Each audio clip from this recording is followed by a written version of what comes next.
Welcome to Skyrim Mods Weekly number 34. Guess what, guys? I just turned 18, and you know what that means. I get to vote and take nude pictures and put them on the internet without it being considered child porn. Hell yeah. So I'm in the Sovngarde sized temple, which is just another one of the save rooms in the Castlevania Abandoned Castle demo.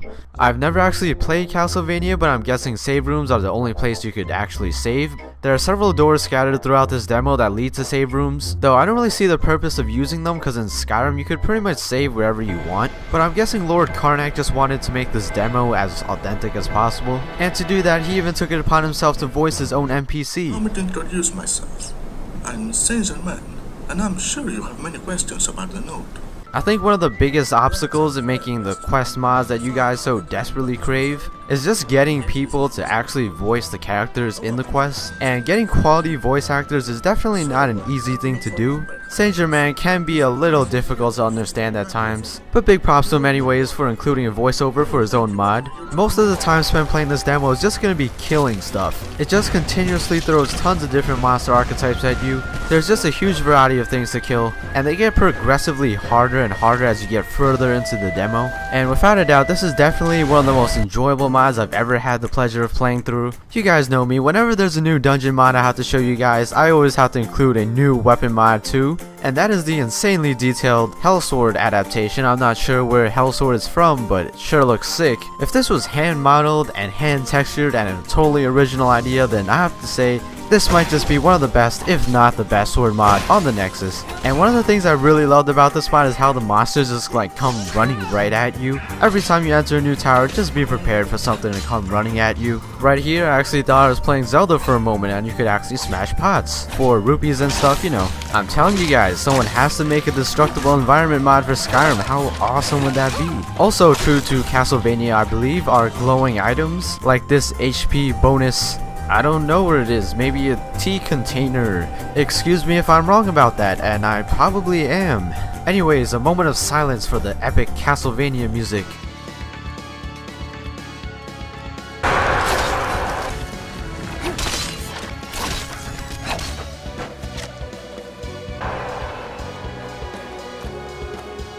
By the way, along with the Hellsword, I'm also using Warrior Kiki's Skyrim spells and powers because that's like my new favorite spell mod. And if you missed it, I featured it last week. And I'm being a total cheeseball in this demo with this poor wolves getting their ass spanked by my almighty Hellsword. And this next spell is also going to be familiar to those people that watched my episode last week.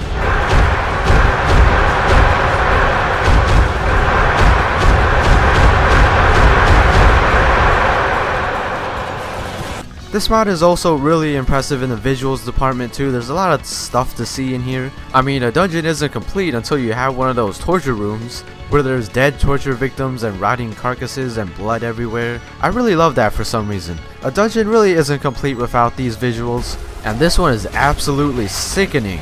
I love it. I think the only thing that's missing in here is puzzles and riddles and, you know, just stuff to solve. I mean, I don't think Castlevania was just straight up killing and no puzzles or anything. It's a shame not a lot of mods include puzzles and traps. That's kind of why I like Garrett's Retreat from last week a lot, because it had those and it was a house mod. Alright, so you want to know what's inside this really sus and sinister looking castle, and what's behind this really ornate looking chamber door, and behind this really shadowy gate? Well, too bad. I realize I just spoiled most of the mod for you guys, so I want to leave the end for you to discover yourself. This is definitely a mod that everyone should check out unless you're not into killing cool looking monsters and discovering really sinister looking castles, but I'm sure everyone that plays Skyrim is into that stuff. Is it just me, or is there something a little off about Whiterun today? I just can't put my finger on it. Oh, silly me. They just planted a ton of trees in Whiterun. Shitloads of them. This is Towns and Villages enhanced by Applestormy. I believe this was the second town and village to be enhanced. The first was Riverrun. Why do I keep saying that? Riverwood. There's been a ton of different mods adding trees to Whiterun, but this one has to be my favorite. It has trees of all different colors, green, yellow, pink, sakura trees, while the other mods just added like trees of one color. That's what I really love about Apple Stormy's mods, just the variety of the colors and the amount of flora he adds. He really doesn't skimp on it. And as you can see by the well, it's not only flora he added, he also added stuff like boxes. It's actually really hilarious how you can see that little kid running into the box. It's because that box wasn't there before and it's kind of intruding in her path, so now she's stuck. And this one makes it look like she's running away into the forest and she's gonna get lost or something. So yeah, if Whiterun's too yellow for your taste and you have a high performance PC, then go ahead and download this mod. It'll make your Whiterun look 100 times better. So next up we have a mod that adds bedrolls, craftable, placeable, and Havoc enabled bedrolls to be exact. And Havoc enabled just means they'll adjust to the contour of where they were placed. So it's as simple as that. You craft it, you go to your inventory and you drop it on the ground and you can unroll it. And it also comes in 3 different flavors. Now originally the main reason why I wanted to feature that mod was to use See You Sleep by Madmole with it. But apparently the two aren't compatible, which means you can't see yourself sleep on a bedroll. So it's pretty self-explanatory, and through the configuration menu you could choose to sleep nude. There are definitely a lot of people in real life that sleep nude. Do you? Cause I definitely don't. So here I am in my comfy little breeze home just to show you guys this mod. It can be really glitchy at times, so just wait like 4 seconds before you start spamming the sleep button on your bed. And there it is. Unfortunately, you don't get to see your character undress and slip into bed. Oh my god, I think her butt is on fire. There is a getting out of bed animation though. Oh look, it's the luxury suite again. What are we doing here this time? Well, apparently someone named RIP88 made a retexture for the mod to make it look a bit classier. People seem to really like this mod. First music and dancing, and now a retexture to make it classier. I mean, what else is next? Prostitution? Which I'm pretty sure there are mods for, but I'm not gonna get into that in this episode, or in any episode in the future. And remember when I went off about how many people downloaded the male version of the mod? Well, it looks like Miguel altered the description of the file so people know that the male version means there will be male NPCs inhabiting the luxury suite. All the new textures really remind me of the Sexy City series of mods, but the textures I love the most have to be the paintings added to the walls. I mean, come on, nothing more classier than 3 nude Greek women, am I right? There's some pretty hot ladies in here, but you know who I really want to sleep with? I'll get everything ready and meet you there. Need something? Lydia, how could you? But I was gonna test my look at you sleep mod. You're gonna have to die for this now.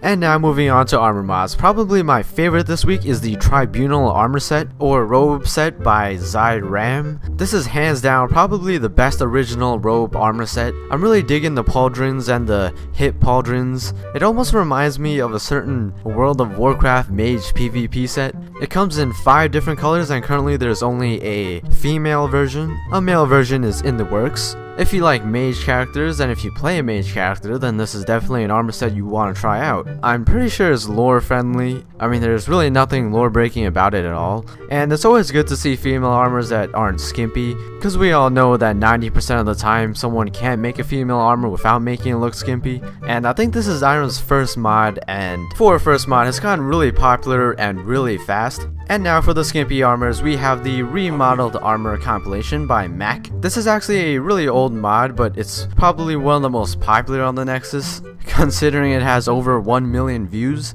Like many other skimpy armor collections, this is just like a skimpified vanilla armor compilation. This is probably one of the best though, and it covers almost every single vanilla armor. So yeah, that's all I have for you guys this week. I hope you guys enjoyed the mods. If you enjoyed the video, feel free to click the like button. Comments are appreciated, and if you're looking for the best Skyrim mods every single week, then be sure to click the subscribe button. So thank you for watching, and I'll see you in the next video. Peace. And so the tongues freed us from Alduin's rage, gave the gift of the voice, ushered in a new age. If Alduin's eternal, then eternal.